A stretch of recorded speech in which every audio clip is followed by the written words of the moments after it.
বাংলাদেশে আশুরা কেন্দ্রিক যে ভুল ধারণা প্রচলিত তা নিরসনে আলেম সমাজ, বিভিন্ন ধর্মীয় প্রতিষ্ঠান বিভিন্ন সময় ভূমিকা রেখেছে।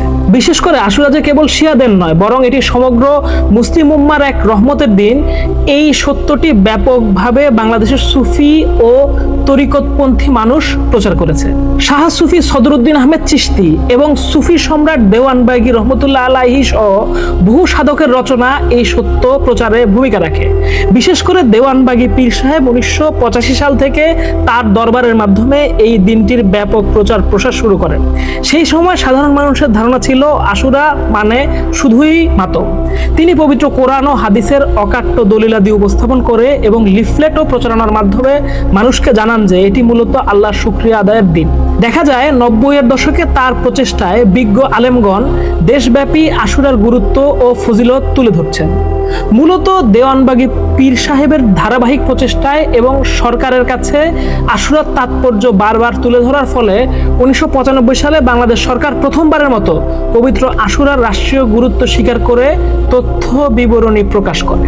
এভাবে সুফি সাধকদের নানাবিধ উদ্যোগের ফলে সাধারণ মানুষের মাঝে আশুরা নিয়ে শিয়া ভীতি বা ভুল ধারণা অনেকাংশে দূর হতে শুরু করে এবং দিনটা একটা সার্বজনীন রূপ লাভ করে। আশুরার আদি গুরুত্বের সাথে হিজরি 61 সনে যুক্ত হয় কারবালার বিয়োগান্তক অধ্যায়। রাসূলুল্লাহ সাল্লাল্লাহু আলাইহি সাল্লাম এর প্রাণপ্রিয় দৌহিত্র হযরত ইমাম হুসেইন রাদিয়াল্লাহু তাআলা আনহুর সত্য ও ন্যায়ের ঝান্ডা সমুন্নত রাখতে ইয়াজিদের বিশাল বাহিনীর বিরুদ্ধে মাত্র 72 জন সঙ্গী নিয়ে লড়াই করে শাহাদাত বরণ করে। কারবালার এই ঘটনা আশুরাকে একটা নতুন মাত্রা দান করে।